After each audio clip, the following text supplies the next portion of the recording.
Just look over towards me then and say, my name is Emily and I'm part of the ensemble. Have I got food on my face first? No. Or on my teeth? No. Sick. Okay. Alright. Wait, what? My name is Emily and I'm part of the ensemble. My name is Chelsea. My name is Lucia Gandara and I'm part of the ensemble. My name is Leroy and I'm part of the ensemble. My name is Tess and I'm part of the ensemble. My name's Anya and I'm part of the ensemble. Hi, I'm Marianne and I'm part of the ensemble. My name is Konstantinos and I am part of the ensemble.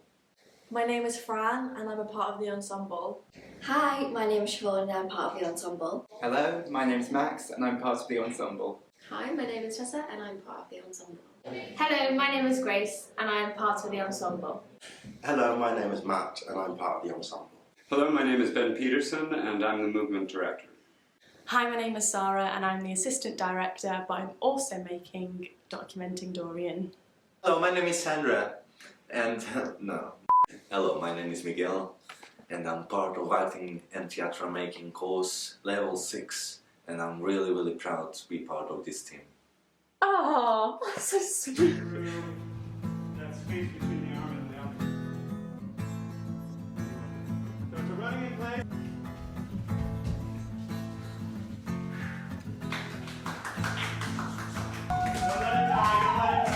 You've got Scott as a director. Oh, what guy, what a man. Talk to us about Scott. Scott Gray, where do I begin? The man, the myth, the legend, the icon. I love him. He's amazing. Scott Gray.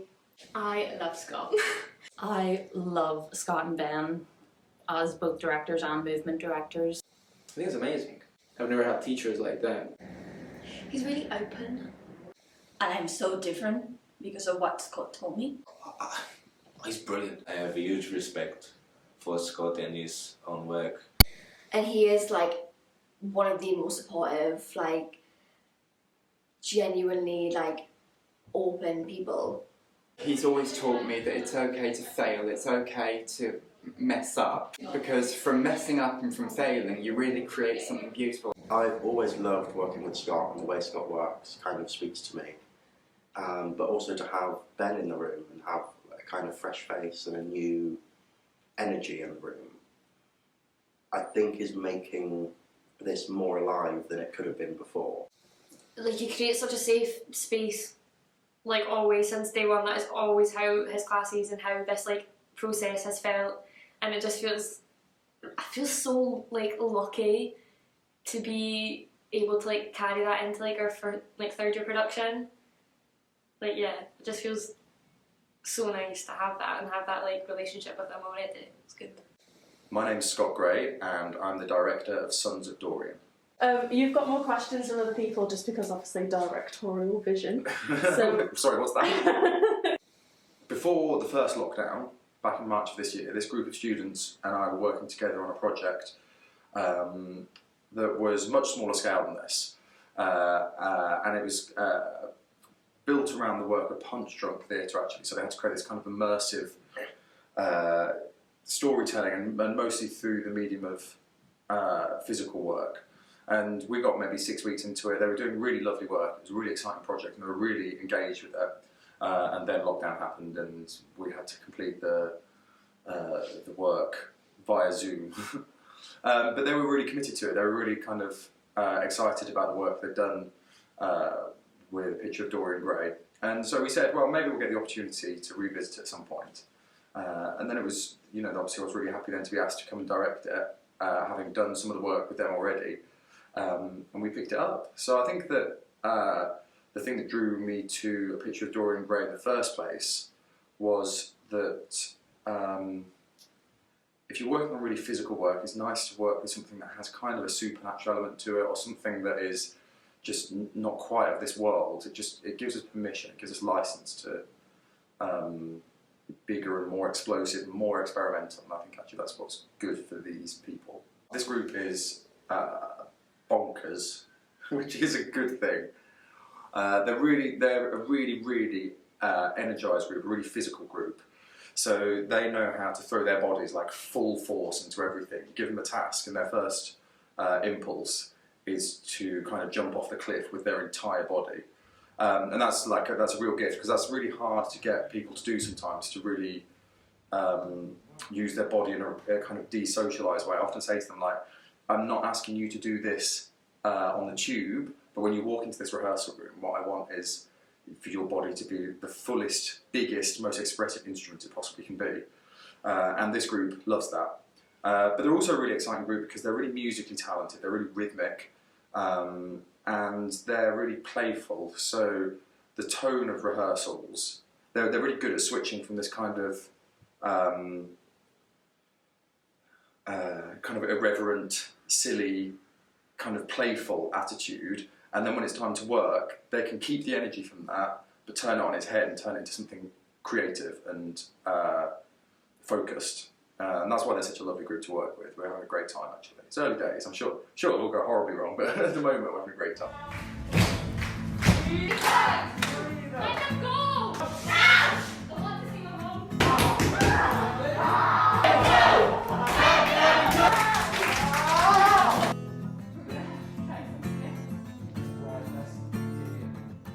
So I'm from a town called Dudley, which is about half an hour away from Birmingham city centre. I'm an only child, so growing up in the house, there was just mom, dad and me. My parents are incredible. Like, I know everyone said, well, most people say that about their parents. Like, they are great. From a working class background, which I'm very proud of. Like, you know, it is what it is. But I was very determined to get to drama school. So obviously was over the moon when I did. But yeah, that's a little bit about me. Tell me a little bit about, at the moment, what's your involvement in this project? So at the moment we don't really have set characters yet, so as we go along the rehearsal process we start to build a character. I think at the minute in different etches I've been leaning more towards comedy. I have done quite intense dramatic acting etches, but majority of them at the minute have been a bit more on the funny side. But I think that's really important because in class we're always taught to look at opposites of things, so it's great having the really intense dramatic acting, like this is what's happening within the court, but then it's also really important to find the lighter side, so you have a good push and pull motion. So yeah, mainly comedy at the minute, but we'll see what happens. Whoa, Mamma Mia, here I go again. My, how can I resist you? So I'm from the north of Spain, from a little town called Santander, like the bank, but that's a city actually. But I came to the UK in 2015, started working as an au pair, and then decided to finally decide and move to do acting. Like, I remember my grandma saying, oh, she should be an actress. But where I'm from, there's no opportunity to it, so it took me 27 years to do it. When I started the process of getting into universities, as soon as I walked into the building, I fell in love with the uni. But then I heard about this course, and I just fell more in love with it. And it's just been the same. It's been challenging, but also lovely. Like, it's been both things, the best of both worlds, as I say. So at the beginning I was like, yeah, I just want to be an actress and doing film. But then I go more into directing and organizing stuff. And now I like directing, and I think that will be my dream, direct something. But also keep what I've learned on these 3 years of this course and take it to Spain, because there's no opportunities there. So bring that there.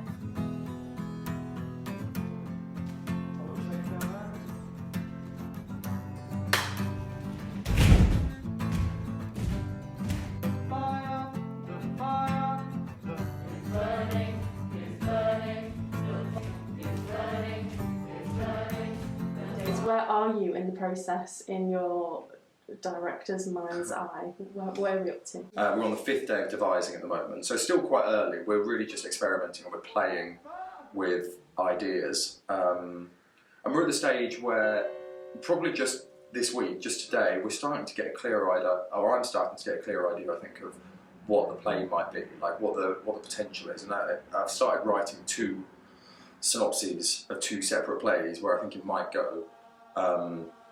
And the truth is, it probably won't be either of those ultimately. What are they? What are the 2? All right, so one is much closer to the original idea we had. So the Sons of Dorian is like a cult or this kind of new shoot religious group that believes in aestheticism and pleasure over everything. And they've got this from reading the book, A Picture of Dorian Gray. So the play we're doing actually isn't in the world of Oscar Wilde's A Picture of Dorian Gray. It's in a world where the novel, A Picture of Dorian Gray, exists, and this group of people have discovered the novel and decided they want to live their lives that way. They must have missed the last few pages because they don't learn the lesson. But so the first version of the play is that, and the novel itself is, let's just say, it's not a feminist piece. The female characters are quite thinly drawn mostly, and they're characters who things happen to. They don't get to drive the action much. And this group are really interested in doing some work that had a real feminist slant to it. So we talked about if you were to create this world that built up from the novel, A Picture of Dorian Gray, a cult, an organisation that used that as its book of rules, what does that mean to be a woman in that? And what would the breaking point be for those women, and how would they break out of that? So really it's kind of like a little microcosm of the patriarchy. So that's version 1. And version 2, which I'm sort of favouring at the moment, is, and they don't know much of this yet, so like by the time they watch this, I'm sure they'll know what the storyline is. But version 2 is that this organisation, this cult, started from a really good place. So it was a father who lost his wife, and there was a lot of grief and a lot of suffering and a lot of pain. And he decided that he wanted his son to grow up in a world without suffering, or in a society without suffering. So he starts this organisation and just slowly starts inviting people to move into his lovely big house and to live a life that is focused on pleasure and joy and fun. But as often happens with these kind of best intentions, then this gets taken over, it gets piggybacked by some of these members of this group who then start recruiting other people. It gets corrupted. So I think that in the second version of it, it's much more dystopic. It's a much darker experience for everyone, much more hedonistic, and it's all in the backdrop of this father and his son who find themselves backed into a corner and stuck in this world of kind of just endless, like,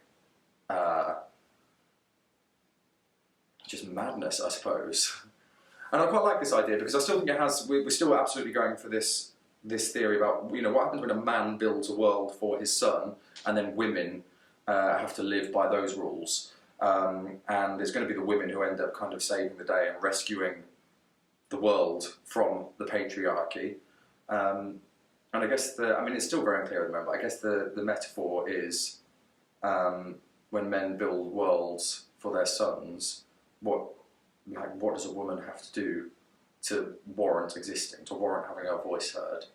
We've still got a lot of finding to do, a lot of discovering to do. But they're the 2 ideas at the moment, and I'm sure the play will end up being idea 3 or 4 or 5 or 6. But well, I'm from Yorkshire, specifically South Yorkshire. Sheffield is where I'm from, but obviously I've been here for 3 years now. I always wanted to live in London after I finished school and stuff, and obviously I just feel like there's a lot of opportunity here for this kind of thing. As an individual, I'm really trying hard to sort of work on belief in myself, because obviously with an ensemble piece, I'm one of those people that can get quite prone to sort of get washed up into the feeling of sort of feeling invisible and feel like I don't really bring anything to the table. So I'm trying to, that's what I'm sort of really working on at the minute. We start every day with training, and it's quite physically tiring, and because of that, it sort of, your body's tired, so it naturally sets itself in a relaxed state, and because of that, it makes you very impulsive, which obviously for acting's good, and that's we've been working on loads of that recently. That's mainly what we've been doing.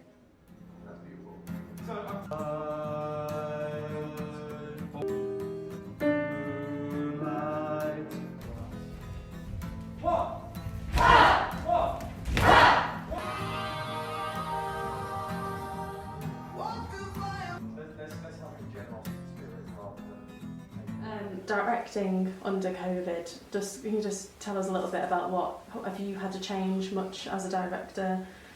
Is it a challenge for you? Yeah, so we changed loads and it is a challenge, but I keep saying to them that everything, like in every project, you just have to innovate your process. It's completely redundant to try and kind of transplant your process from something you've done before into a new work, because you're working with different people who have different needs and different triggers and different opportunities that they bring with them. You're working on a different structure and story, and you just never want to repeat yourself. So yeah, it is challenging, but it's just another ingredient that needs innovating around. So these young people are being fantastic. They're happy to work in masks.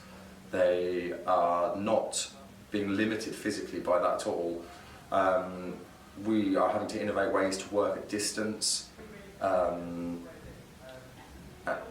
all of that is fine. That's just the theatrical language that you know, these are the terms that you agree at the beginning of a process. And if it wasn't COVID, there'd be some other terms we'd be agreeing and some kind of rules that we'd be living by. So yeah, it's challenging, but it's no more or less challenging than just doing the job at any other time, I think. The challenge will be if anyone gets ill. Yeah. And touch wood, this group so far has seemed to have avoided it mostly. Yeah. Let's hope that sticks. Try to bring the knee to the palm rather than the palm to the knee. If you can't get it all the way up there, that's okay. So I'm from Newcastle. I have a background mainly in music, music performance, music technology.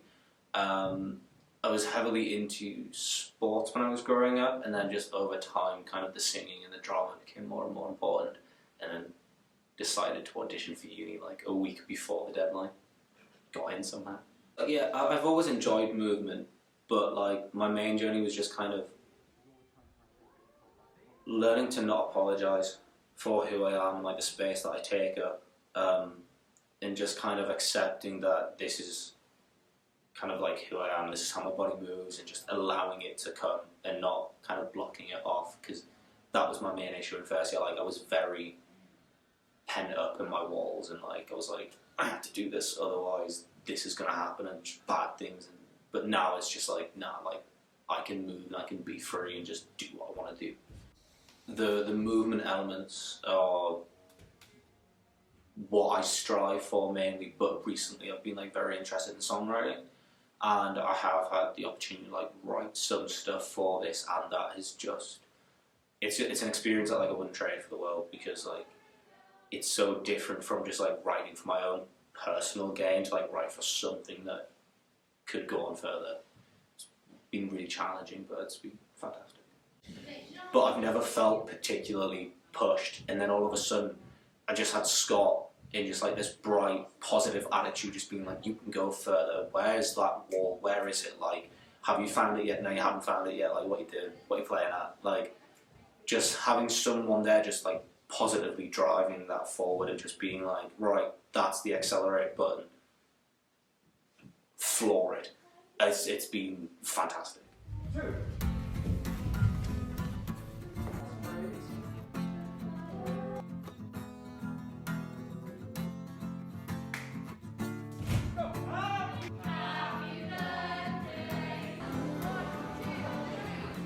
From the glorious country of Scotland.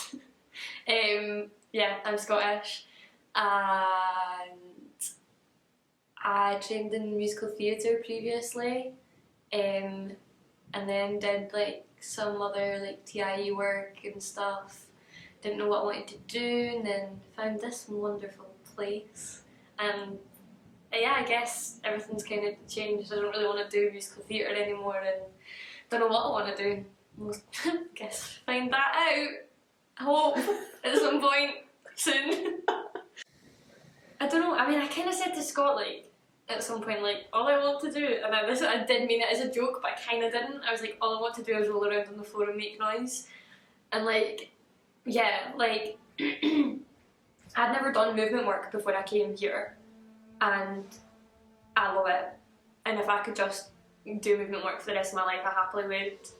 But then I also like, I love singing and I play the piano, not very well, but I really want to work on it, and it's something I really want to have the confidence to do in front of people. So like, I feel like I'm getting the opportunity to do those things, to do like explore the musical side of things, and then like the movement side, and that for me is just like that's what I want. That's all I've ever wanted to do, and that just feels so right for me. And yeah, it's good. Like we are really, really close as an ensemble, and I think that's been like apparent since the beginning of first year. It's something our like teachers and people have said to us since like the very beginning that you guys just like clicked, and I definitely think that's still like really true. And even after the extra long summer because of COVID, like we all kind of felt a bit like, oh, is this going to feel the same? Like, are we going to get back into it? And within the first, like it was like our third day, we did a movement class and we clicked straight back into the way we used to work, and it was just like, ah yes, this is the thing, this is how it works. And it's nice that you can always sort of rely on other people to like be there and like get you into that space and stuff. So yeah. What are you excited for? I think that in these processes there comes like a couple of points, like maybe 2 or 3 or 4 even, of breaking points or turning points when the labour turns into kind of explosion or kind of exaltation, or something huge happens. It's hard to explain. And I think today, actually this morning, we had one of those experiences, and it's so exciting when we all, and it's not just them, it's me as well, and Ben, our movement director as well, it's when we all, it's almost like you shed the idea of trying, and you believe in your circumstances and the world that you're building to such an extent, and you're so willing to jump headfirst into it that making just happens. Because the times when it's not like that, it's fun. It's make believe, it's pretend. But the times when it is like that is when the real kind of the real grit comes out. And I think we had a version of that this morning. I also like seeing them break boundaries, like cut through things. And like any human being, they have their own worries or hang-ups. We all do.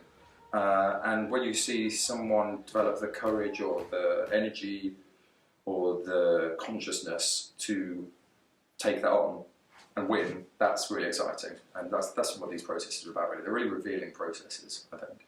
Yeah, I think so as well.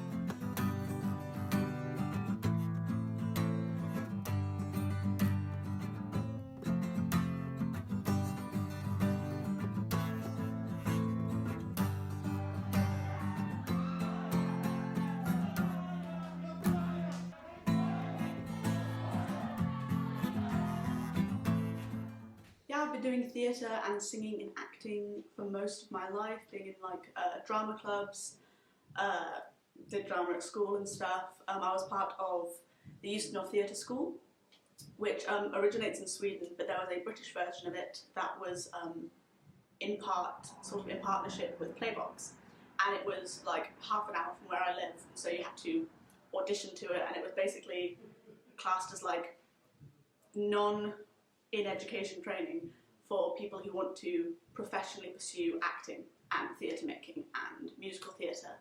And so I auditioned for that sort of on a whim when I was like 16, because I was like, oh, I like drama, I'm doing it for GCSE, all of this stuff, and I do really care about it, and I actually got in.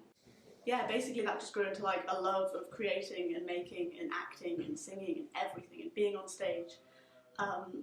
So when I came to uni, I was like, I want to do this.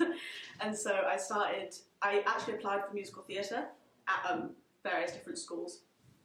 But since I had a lot of songwriting experience and script writing experience and instruments and all sorts on my CV, Alex called me and he was like, hey, I think you might actually be alright for this course. And I was like, oh, this sounds brilliant, because I've always been someone who likes to do loads of different things, who spreads out, and I draw and I write and I blah, blah, blah.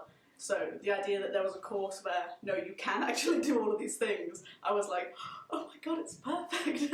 Yeah, that's how I came to be.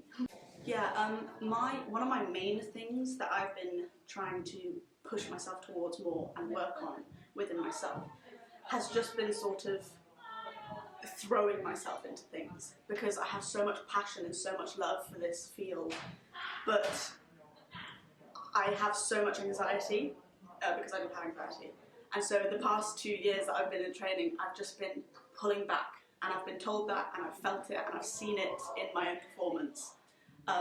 But I wasn't able to sort of just go. And so these past few weeks for me, and the whole of the year so far that we've been back, has just been throwing myself into things and letting go and just trying it and not caring what anyone's thought. And like everyone tells you, when you start doing that, it just makes everything so much more fun again, because I think I really got locked into this headspace where I was like, oh, I need to do everything right and I need to be good, and I've just completely thrown that out the window and it's just been so much better that way. So, and yeah, they're all just like my best friends, you know, like it really does feel like my family away from my family, because I come from a big family anyway.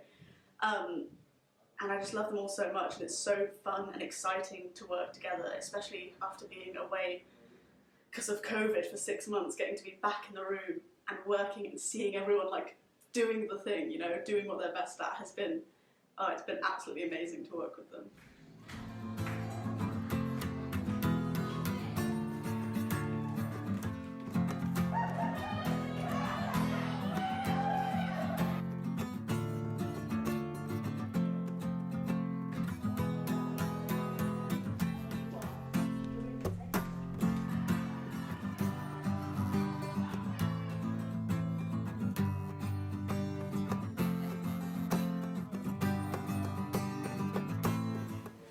So a little bit about me. I am an ex-student, so I graduated last year, the 2020 graduates, and we actually did a devise piece also, but ours was called Lorca in New York, again directed by Scott Gray, and I had such a good time on that I wanted to come back and help out on this if it was possible, and Scott was like yes.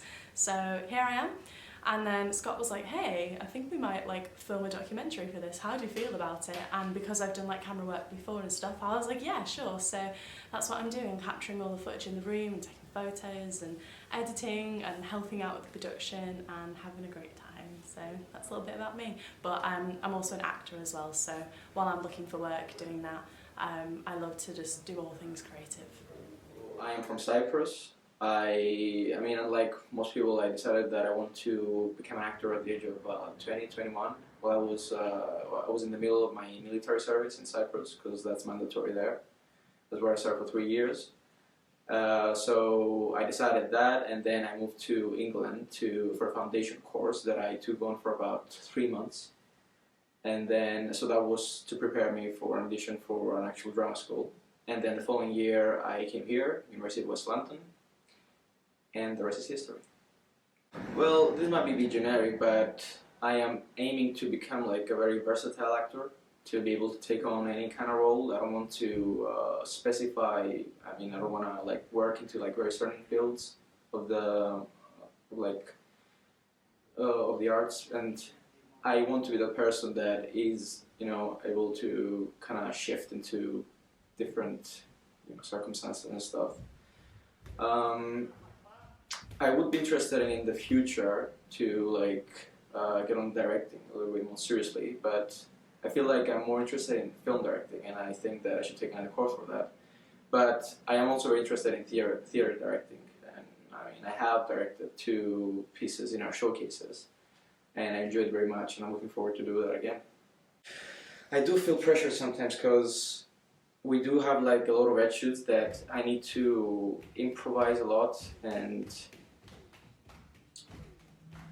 like maybe like initiate an event and stuff like that, and sometimes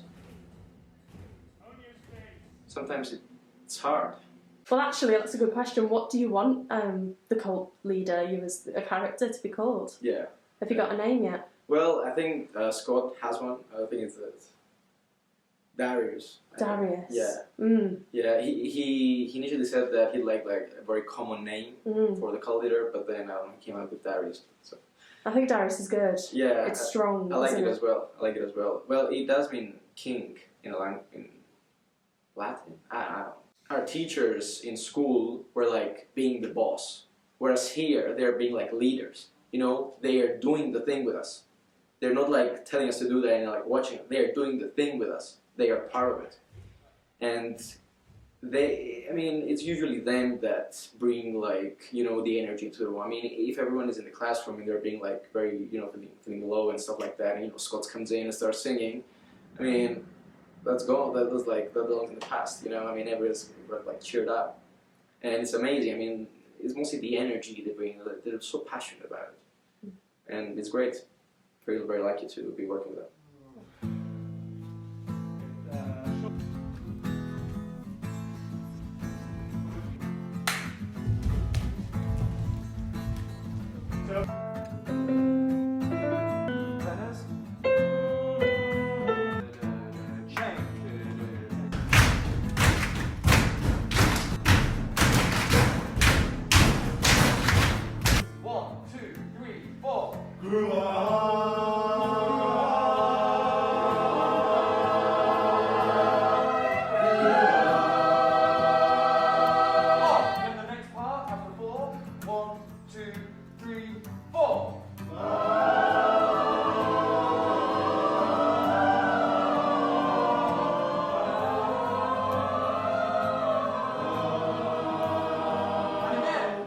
What's this documentary? What was the idea behind this? Well, because I feel so lucky talking to lots of my friends who work in theatre.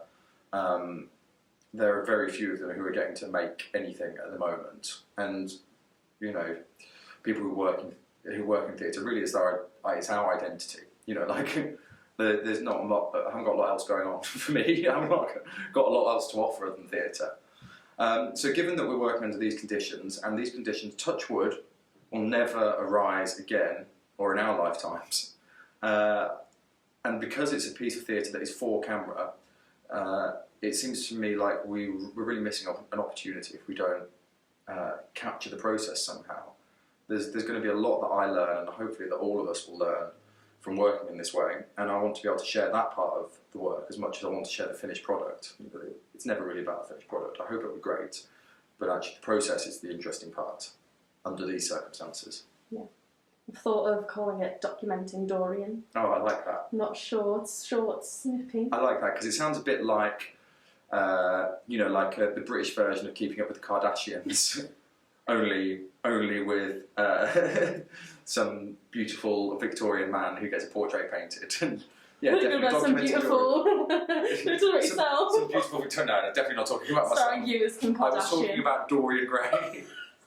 Okay, so I come from Cardiff, and initially, like my first kind of like calling, you could say, to acting was in Wales. We have this thing on like St David's Day called the Eisteddfod, and it's like a big celebration, and it's quite a arts-based celebration. So lots of poetry, lots of singing, because that's what Welsh people do. Like competitions, like art and stuff like that. So it first kind of started when we would do that in school, and we did a competition like of reciting poetry, and I didn't just like recite it, I like properly went into it, and I really like dramatised everything, and I kind of realised that like I had like a real like passion for standing up on the stage and like presenting stuff. So then that kind of like then feeded through to like, so I did that pretty much every year, and then in high school where like music and drama got like more individualised as subjects, that's when I really like flourished. Like my main kind of now like throughout that is musical theatre. That's kind of where I come from, like that's like singing, that's kind of where it's rooted. So when I was applying to university, I saw LCM and I loved it because the university itself is so modern. And then when I got offered to do text and performance, which was what it originally was, I had a meeting with Alex, and he was like, yeah, you can basically like do whatever your passion is in this course. And I just thought that was brilliant. So that's kind of how like my journey to LCM like occurred. Definitely like expressing myself in an ensemble, because there's 16 of us and that doesn't sound like a lot, but all of us are really powerful and we have like massive personalities, and I think it's it's trying to like find myself within that, and we basically like follow my impulses. If I want to, you know, like move in a certain way or like be in the middle of the circle, like just do it. If I want to do a massive riff at the end of a group piece, like just do it. And I think even though we've worked in an ensemble for like 3 years now, this is like our first ever like professional production as a group. So I think definitely just not being like, no one's gonna judge you, like not being afraid of following your impulses, because everyone out there is in that group is also following their impulses, and that's when you just get the best work. I know it's gonna be amazing, like I know it is, and I can't wait like for the like over time to see how it's built up, because the changes are going to be so like swift, like not even going to notice it, like we don't even notice it, and he's like, oh, you just did something there, like did we? Like we have, it's the way Scott directs is so like calm, and it's just everything flows together, so that's what I'm really excited to see. What are you asking me to do? I'm asking you to...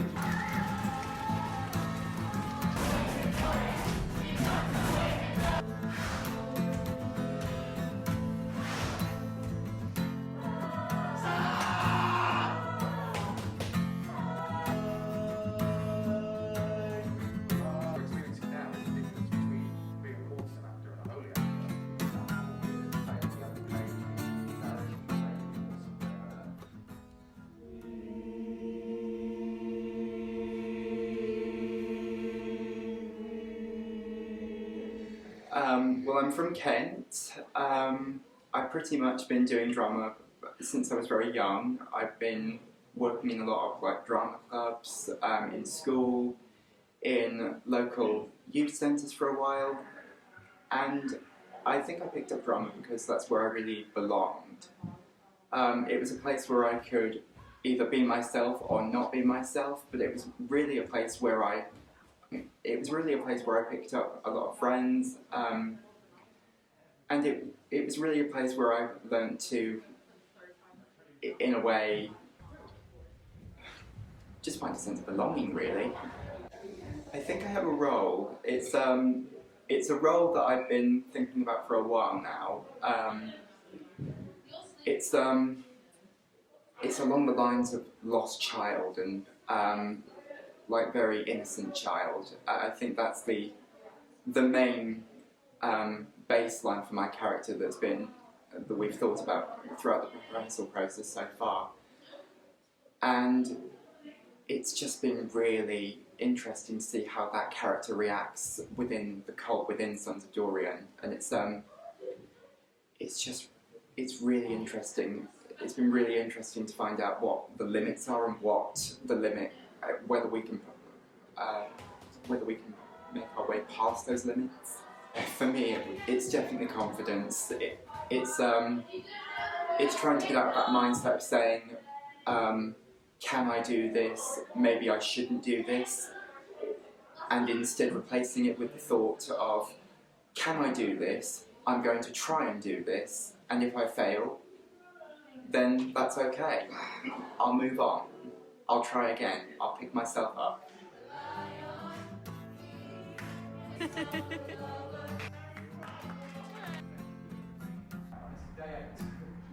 2, 3, 4.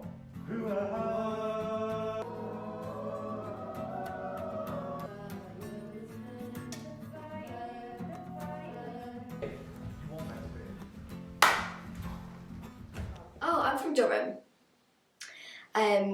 Northern. Woo. I started performing in school shows, and I started off in musical theatre, and then sort of work with various companies and stuff, and then got offered Alex's course here. And at first I was like, no, I was like, I want to do musical theatre, I don't want to do, don't want to be just an actor. And then obviously this course offered us so much more than just being an actor. So I sort of took it, I guess. I have really enjoyed writing since I've sort of been on this course, which I never thought I could ever do, really. So that's been really exciting and a completely different journey to anything I ever thought I'd ever do, really. Tell us a little bit then about your lovely group. So my group is called my Gloopy. Do yours have a name? What, like yours is Gloopy? Yeah. We've always called ourselves a cult. It's so funny that Scott was like, it's set in a cult, because we were like, well, we are a cult, that makes so much sense. They're amazing. I'm so lucky to have a group that is as funny and as like open as they are. And we all really are all such good friends. Like nothing is ever like forced or anything, and we're more than happy to be like sort of set boundaries with each other, and yeah, we have such a laugh. And then with the camera being in the room as well, do you reckon that is changing how you're doing things? Because obviously I'm documenting everything. Like, have you gotten used to it, or was never an issue? Or it was weird at first, but to be honest, I forget it's there now. Because it's such a constant sort of thing, it does get to a point where you're like, well, and so much of this footage isn't going to be used, you know what I mean? Like, only a small part of it is actually, from like, bear in mind, this is our 8th day of rehearsal, and you have what, 100 hours of footage? Like, yeah. you must have so much footage that like, do what you want. If it gets put in, it gets put in. Yes, I'm from the States, so I grew up in Minnesota, but then went to university in Chicago. I've lived in London before, and then lived in New York as well, and now I'm back in London. How did you get into performing and who were directing? Well, I started off as an actor. I studied music all through my life when I was younger, and so I had that experience in performance, but I actually went to university as a journalism major and lasted a year. Wasn't really cut out for that kind of work, and had a lot of friends who were performers, and they encouraged me to do that, so I got into acting. And whilst I was studying acting, I also started studying martial arts, and the school I was at, Columbia College in Chicago, had a pretty extensive stage combat program. So I was studying acting, studying stage combat, and studying Kung Fu as well on my own. And through the stage combat program, I became a teacher's assistant, and when you're a teacher's assistant, you can fight direct student-directed shows. So I started doing fight directing at university, and it was never really the plan to become that, but it was also just the first professional jobs I started getting outside of school, and continued to do that, and slowly became more interested in directing. And so I've continued fight directing, doing intimacy directing as well, and in the last 7 years or so have really moved away from acting and performing altogether and just doing directing. How was the group to work with, this group specifically? They're wonderful. It's it's always a little nerve-wracking going into a new group, a new cast, new class of students. You never fully know what to expect, even within the same institution. So yeah, it's a little daunting at first, because I have to bring myself into the process, but I also need to kind of try and find a middle ground between what works for them and what I do. And it, to be honest, has been incredibly easy. They're really willing to dive in and dive into the work and just trust what I'm saying and try it out, even though I ask a lot of weird things, and I definitely ask a lot of them, and they do it, and they do the work, and it's showing. Since I've met them, I've seen leaps and bounds in how we can communicate with each other, how we've developed a shared language, and they have an incredible level of trust between them as a group. And obviously they've been together for 3 years, but even other cohorts don't always have that, even for whatever reason. But the collaborative nature of this group is really a joy to work with, and it really makes my job a lot easier. I mean, and that's another thing too. It's an interesting, and being I would sort of look at myself as sort of an assistant to Scott.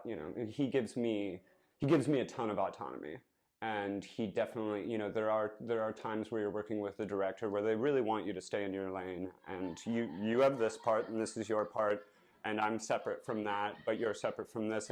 And Scott doesn't work that way, which is my favorite way to work. He has a really holistic approach where, I mean, it really is true ensemble theater where everybody is given an equal say, and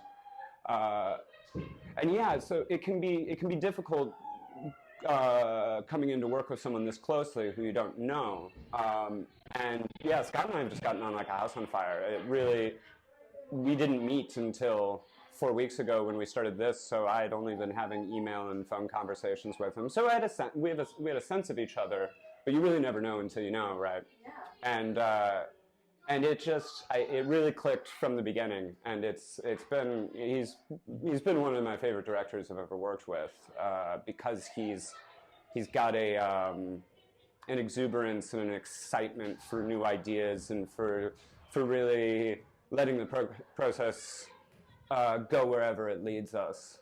Going back to the cast too, I mean it really is a testament to that energy that Scott brings in the room of why they jump into everything wholeheartedly, because they know they're going to land safely, even if they fuck up. And that's a really beautiful thing when you can know that things may go sideways and it may be a complete failure, but you don't know until you try it. And Scott really harvests that.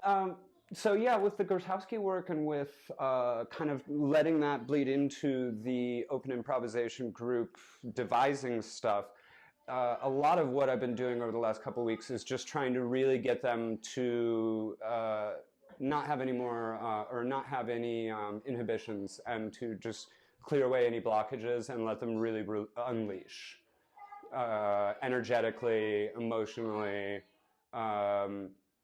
physically, so they can really explode, and getting them there so they know they can go there. And the next part, now that they've gotten there, and they got there fast, not every group would, but now that they've got that, then I would predict I'm going to be a lot less fun in the coming weeks, because now it becomes a thing of, okay, where do we find the containers? How do we edit? How do we, you know, right now I'm really in a place of free form. How can I get them to just be as themselves as possible, and really break out of any shell that might be there, you know, stripping off any armor that might be there. Is there anyone that you have seen like a change in coming out of like being more free from the movement stuff that you've been doing with them? Yeah, I mean, I've seen changes in everybody in different ways. Because there's always, you know, it's the general way to look at it is like there's people who are either like too much on the tightness, and you know they'll have a lot of strength in that, but they don't have the fluidity and the soft touch. And then you have the other side of people who are very soft and gentle naturally, but need to find that strength. Definitely, a couple weeks ago, when we were doing the jump in provocative pose, seeing Max do that was like, who is this guy? Like, it was a new person. It was this guy who, you know, the first couple of weeks I met him, I could barely hear what he was saying, because he's very soft spoken and very gentle, and then all of a sudden he's just taking up space in this huge way. And then there's other, you know, other people who are, you know, maybe like, you know, Leroy and Miguel and Grace were already pretty adept movers before I got here, but seeing them explore a new range, so it's not just how high you can kick your leg or how, you know, you can do a handstand or whatever. That's cool. Skills are great to have, but seeing movers like that, really moving with expressive energy and finding new colors to paint with. But I don't think there's a single person who I've been working with who I could say I haven't seen a huge change in. There's something from everybody, and some of them are more subtle than others. But it's been surprising to me to see how fast these changes that have happened. I wasn't expecting that. Thank you so much. Is there anything else that you wanted to, I don't know, document?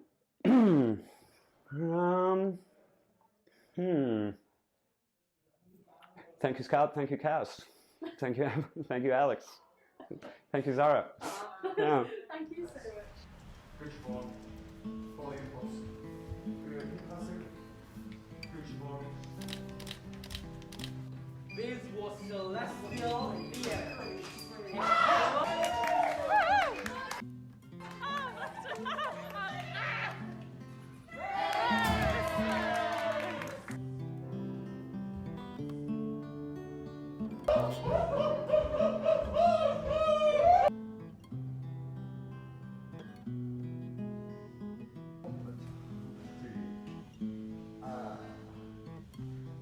Well, I'm originally from California, lived there for a few years, then moved to Ireland where the rest of my family is, and that's when I was about 8 or so. I started getting into performing, then joined a local drama club, mostly to make friends because I just moved to a new country, didn't know anyone at all, so it was a great way to start meeting people, and then I discovered I had such a love for it. Well, from then, with being in my local drama group, MADS, I discovered that performing was something I really loved doing and I wanted to continue doing it. I started studying performing arts at college and applied for drama schools and LCM with the Acting and Theatre-Making course. It covered absolutely everything that I was interested in and more. Tell us a little bit about Dorian. So what is your role at the moment in the show? So I'm playing the role of Celeste, which is the only female in the Sky High Committee, which I quite enjoy because I get to bring the female empowerment into the male perspective and also portraying how female can also be, like females can be toxic towards other women. So I feel like that I think is quite a strong point, and it's one that's very important to me. So movement's something I really enjoy, even though my body and my joints don't. I'm always injured, but it's definitely I can't quite describe it. It's just having the emotion in your body that you can't put in words, probably because I'm not very good with words. And the focus on the movement, having the movement to drive the intention forward with the words so that they're not as flat and we're not just saying anything, we truly feel it and experience it. So I'm really loving having that extra focus, which Scott and Ben are so incredible. Yes, for words. Literally lost for words. They're amazing. Yeah, there is no words to describe them. It's absolutely phenomenal. I quite enjoy having the camera work because, well, with this starting as a theatrical piece as well and then moving to a piece for camera, it lets everything be just that little bit more nuanced, and you can have that focus of, okay, this is what I'm playing to instead of trying to play to the entire room, and you can kind of draw people into your focus instead of projecting it. So that's something I really enjoy doing. It's a nice little extra. It was different having someone new join in, but it's refreshing different, and it's quite nice having a new member, especially, well, we know you as well, so we're comfortable. It's not like who's this? But having like a new perspective as well, it's really nice and just refreshing. I think refreshing is definitely the word that I'm looking for. Nice. No one's ever called me that before. I'm originally from Somerset, so I grew up kind of in the country, surrounded by animals and farms and things. So I started, I think when I was at primary school, I was in a drama club and things, and then kind of started with pantomimes, and I did panto every year for about 6 or 7 years, which I loved. It was a really, really fun on different stages, from like professional theatres to like tiny little village halls, and kind of adapting the way you work to the space you're in was really great fun, really. And my long-term dream is to have a commercially successful theatre company with my own drama school or youth theatre or something attached to it, and kind of pass on all of the wonderful things that are inside my brain. It's only kind of happened in the last few weeks that I've had the breakthrough of I am an important person with an important voice. And I think I've always kind of apologised for existing and kind of been a bit scared to use my voice to be me, really. And I think this course and this, through the last 3 years, has enabled me to just be me and realise that I am, to use the cliche, to realise that I am enough. And I'm just really excited for music in this piece. I think all of the music in it is going to be incredible. I don't know, I think it's just, because I'm really excited that I don't know exactly who I am yet.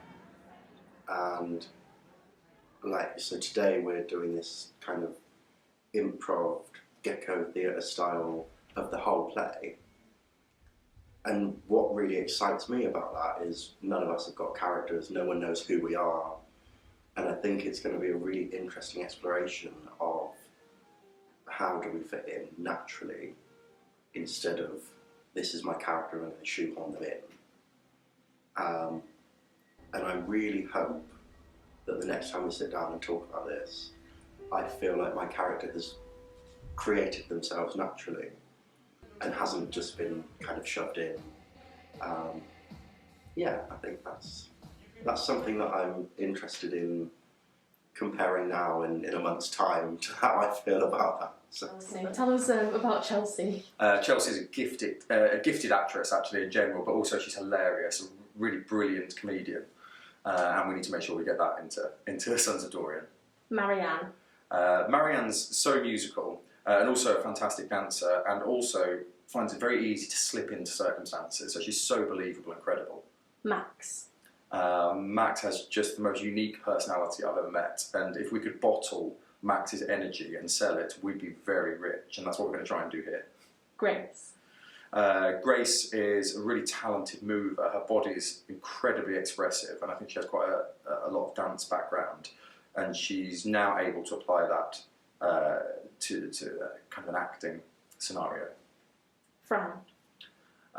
Fran is a really, really lovely young lady who has one of the best singing voices I've ever heard. And I keep trying to find material for her to sing that is going to challenge her, and she does it all.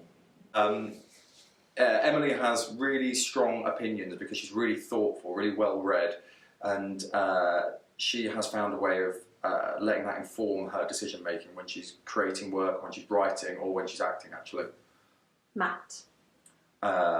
Matt has this really dark sense of humour that makes its way into his work all the time. But he's also actually, I only found out the other day, he's taught himself to play the saxophone. He's incredibly musical, and he seems to be able to just pick up an instrument and learn how to do it. It's a gift. Constantinos. Constantinos is a very intense actor. He has a lot of internal energy, and sometimes the work that he does is not very outward, but there's this fire burning inside it. That's incredibly exciting. Miguel. Miguel is physically gifted. The work that he does with his body is always on that cusp of kind of dangerous, intimidating, but the one thing you can say about Miguel is you cannot take your eyes off him. Tess. Tess is a really intelligent actress and deviser and writer, and if you've got an overarching theme for something, if you know you're trying to get somewhere, if you talk to Tess about it, she's going to come up with a practical solution for how to make it into a piece of theatre. Leroy. Leroy is physically gifted. The way that he throws his body around a space is like nothing I've ever seen, and quite often I'll say to him, so you must have done parkour, or you must have done some kind of very specific physical training, and he hasn't. It's just in him. That's the way he uses his body. Siobhan. Siobhan is so funny. He's such a funny young lady, and an absolutely gifted actress. I've got a feeling she's going to be very successful, particularly on camera. I think she's a really strong actress. And last but not least, Luthia. Luthia has a lovely way of using her body, and she's also a joy to work with. So she does this fantastic physical work, and no matter what you ask of her, no matter how exhausted she is, she comes bouncing back like a puppet. Yeah, what next? What next? What next? It's such a pleasure to have in the room. I'm from Tewkesbury in Gloucestershire. Ooh, and how did you get into performing?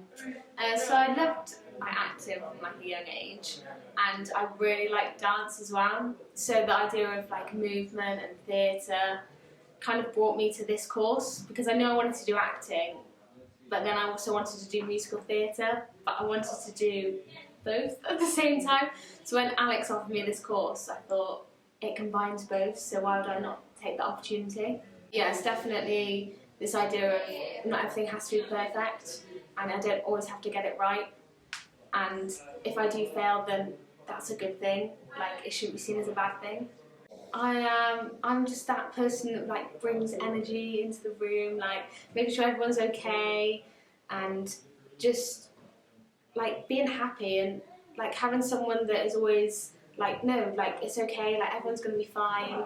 I think it's really important in the ensemble, and having someone that even if like you're having a really bad time, like just like a look or like it's fine, I think really helps the group like feel like this is a safe space where they can be like what they need to be. It's weird, like I always say this, we just gelled from the start. Like there was no awkward like tension within the group. We've always just been this like really tight group. I don't really know like how it emerged, but it's just kind of there, and like it's really helpful, especially with me like trying to come out and be more confident, and having those people that are always there to like support you, and if you go wrong, they're not gonna like laugh or like do anything that makes you go more inward on yourself. It's like making sure there's a really like happy environment. Yeah, so I've been asked to choreograph the Hacker piece, which is the piece of the Uprising, which will come at the end of the play, and it's basically a strict.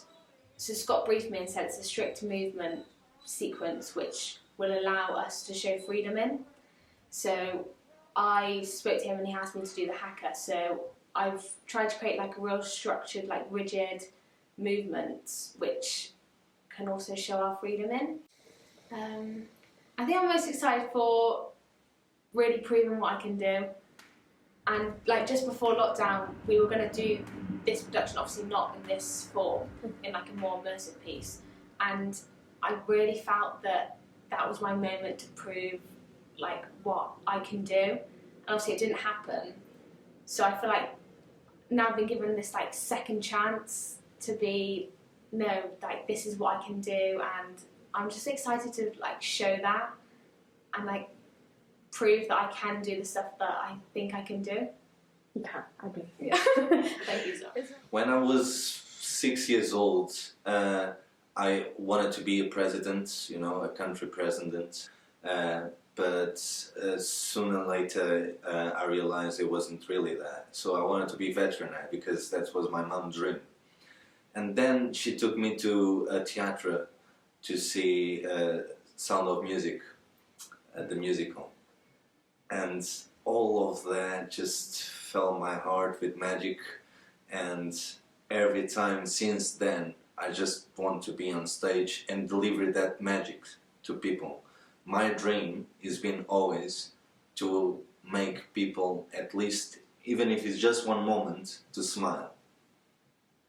So that's why I'm in performance, because it's the big, you know, the best way to deliver this message and to make people smile. So today actually was quite a revelation about roles, because I was writing a backstory for my own character, if I have a character in this piece, a specific character. And today I actually found 4, so that's quite strange. It was the dog guardian of this cult, was also the messenger that would deliver, you know, little messages that would impulse or give impulse to other people to, you know, have a reaction from that. Also this father that we will explore it and see how it goes.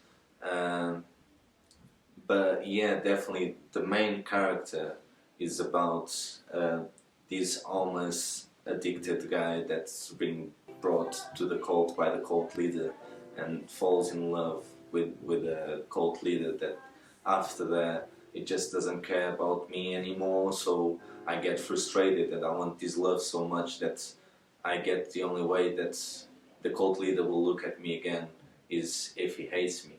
So I make things harder for him. When in drama school, I realized how much I like movement in Pina Bausch.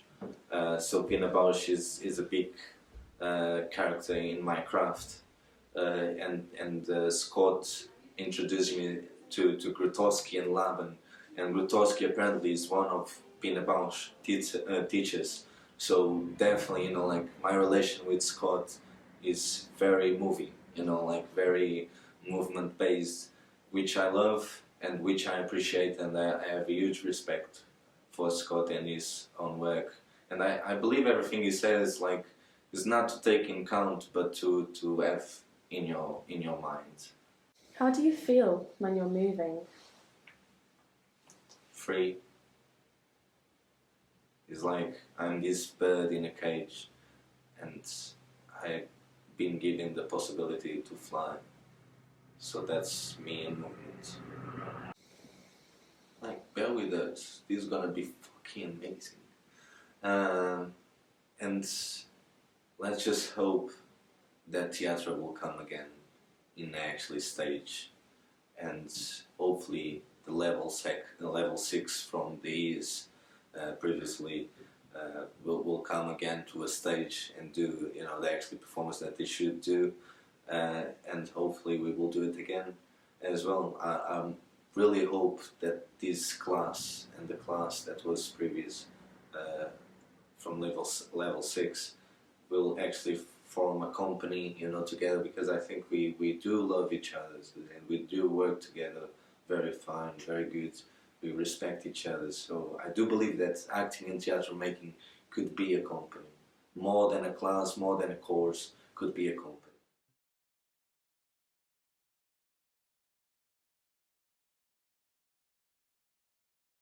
Are rolled out.